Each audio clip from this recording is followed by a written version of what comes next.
Les agents immobiliers, ce n'est pas sérieux ce qu'on fait.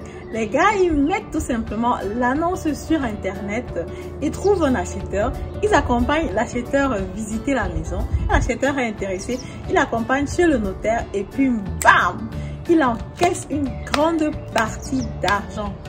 Est-ce que c'est normal? Est-ce que c'est fair? Les agents immobiliers ne font pas grand-chose, mais ils gagnent beaucoup d'argent. Je dois avouer que c'est ce que moi aussi je pensais à un certain moment. Mais aujourd'hui, où je suis accompagnatrice dans le domaine de l'immobilier, je suis aussi parfois agent immobilier, parfois je suis aussi conseillère financière.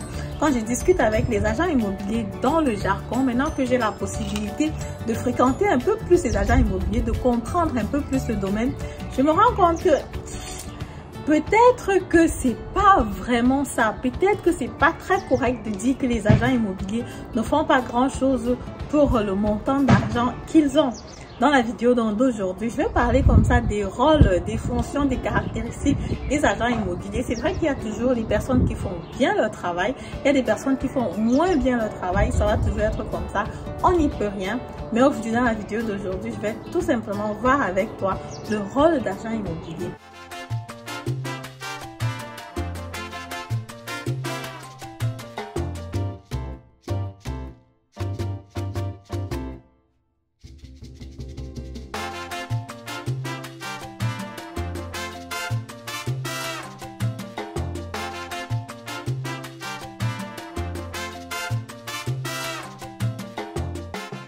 Salut à toi, bonjour, mon nom c'est Madeleine Intedem, je suis investisseur immobilier, coach en investissement immobilier, agent immobilier, c'est-à-dire que je peux mettre des biens immobiliers à ta disposition si tu es prêt à te lancer.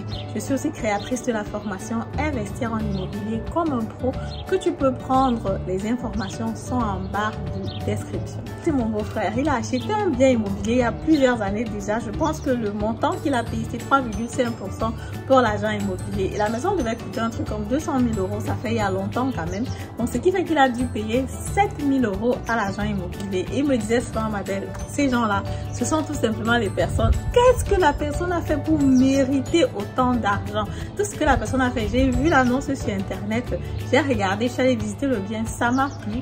Elle m'a accompagné chez le notaire, elle m'a envoyé les documents de la maison, elle m'a accompagné chez le notaire et puis tac!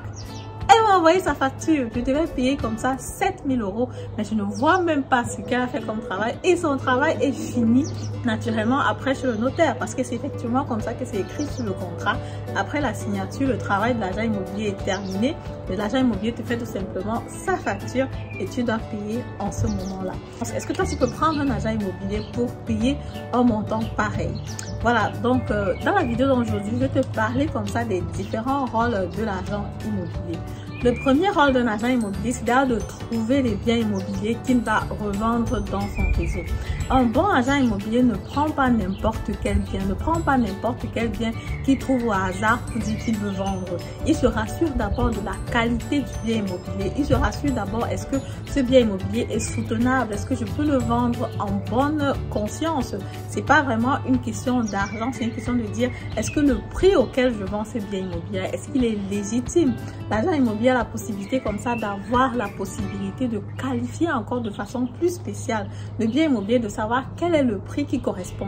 Pourtant, les personnes privées, parfois, ils mettent un prix tout simplement, voilà, on va pas dire fantaisie, mais un prix par rapport à ce qu'il a vu sur Internet sur son bien immobilier. Mais est-ce qu'on est donc sûr que le prix là, c'est le prix de la valeur qu'il y a sur le marché?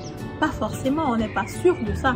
Donc du coup, l'agent immobilier est là pour dire au propriétaire, regarde, voilà ce que tu peux avoir comme argent si tu vends ton bien immobilier, parce qu'effectivement, il y a tel point, il y a tel point, il y a tel point qu'il faut regarder. Et du coup, ça, c'est vraiment aussi le rôle d'un bon agent immobilier. Le deuxième point, c'est que l'agent immobilier aura rapidement accès aux différentes offres qu'il y a dans son réseau. L'agent immobilier d'une région va connaître les différents propriétaires de la région. Ici, par exemple, je suis agent immobilier, je peux discuter avec tous les propriétaires qui sont dans mon quartier ici.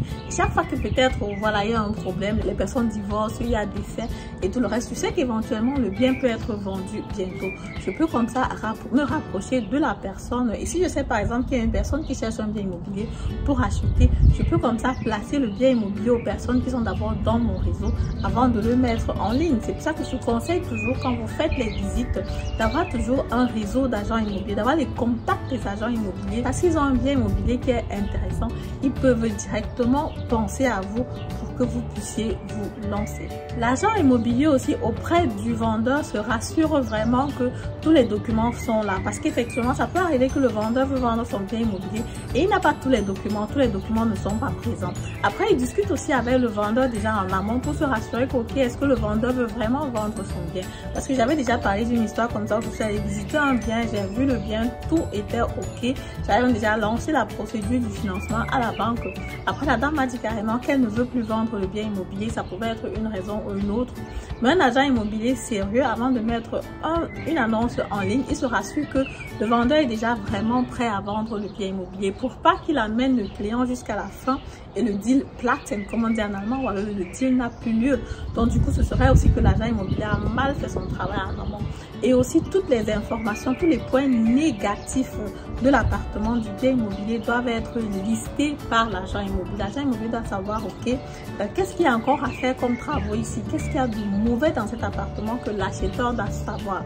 L'agent immobilier ne doit pas vendre un bien immobilier avec des informations qu'il n'a pas données à l'acheteur. Par exemple, j'ai vu un bien immobilier qui était justement avec un agent immobilier et là, il était prévu de refaire les balcons de tous les appartements.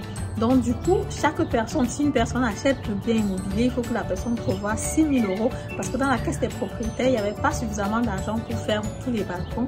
Il fallait donc prévoir en moyenne 6 000 € pour refaire ces balcons-là. C'est une information capitale pour un acheteur et c'est une information qu'un agent immobilier est obligé à donner à l'acheteur pour que l'acheteur ne soit pas surpris de cette dépense-là plus tard quand il achète le bien immobilier. Donc du coup, quand les gens disent souvent que oui, l'agent immobilier n'a rien fait, qu'est-ce que l'agent immobilier a fait et tout le reste, moi je dis souvent, bon, l'agent immobilier a fait un travail par le passé.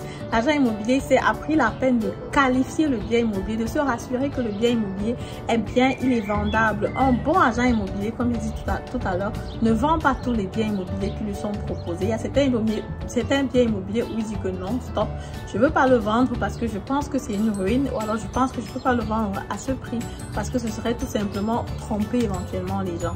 Par contre, une personne privée, je connais par exemple une personne privée qui vendait son bien immobilier, il avait mis un prix et il a mis encore un autre prix et il a dit que bon, j'ajoute aussi le coût du courtier sur le prix du bien immobilier. Et du coup, le bien immobilier était cher par rapport à la région et je lui avais posé la question de savoir, mais toi tu es une personne privée, normalement les personnes privées vendent les biens immobiliers moins cher, pourquoi est-ce que toi tu vends ton bien immobilier, c'est même pratiquement plus cher que la valeur qu'il y a sur le marché? Il dit oui, effectivement, parce que moi j'ai mis les coûts du courtier sur le prix, pourquoi est-ce que je ne devrais pas le faire? Si les autres personnes le font, moi aussi je le fais. Et il faut savoir ici qu'il s'agit d'une personne privée qui n'a pas peut-être forcément su comment qualifier le bien, mais après quand il ajoute encore les prix du courtier agent immobilier là-dessus, ça fait que le prix est tout simplement assez cher. Et toi, par exemple, qui vois l'annonce sur Internet, tu te dis, ok, la maison est là sur Internet, il n'y a pas les frais d'agent immobilier, c'est certainement moins cher. À ce niveau-là, c'est pas vraiment moins cher. Tu n'es pas en train de faire forcément un gain parce que tu achètes un bien immobilier, parce qu'il n'y a pas les frais de courtier. Il y a des vendeurs privés qui aussi, eux aussi, mettent leur bien immobilier bien cher sur le marché. Ce que je conseille donc toujours, c'est de travailler avec les agents immobiliers, surtout si tu es dans une région. Si tu es dans une région qui est bien prisée, qui est bien placée, il te faut un agent immobilier parce que c'est eux qui ont généralement les meilleurs biens immobiliers. C'est eux qui ont généralement les meilleures propositions qu'ils peuvent te faire. Donc, je te conseille d'entrer dans les réseaux de différents agents immobiliers. Tu discutes avec eux. Ils peuvent éventuellement aussi même négocier le prix du vendeur pour toi, pour que tu achètes un peu plus moins cher que ce que tu avais prévu. Voilà, c'est donc comme ça ce que je voulais partager avec vous dans cette vidéo. Si la vidéo vous a plu, comme d'habitude, je vous prie comme ça de me mettre un pouce en haut, de partager la vidéo massivement et on se dit à très bientôt.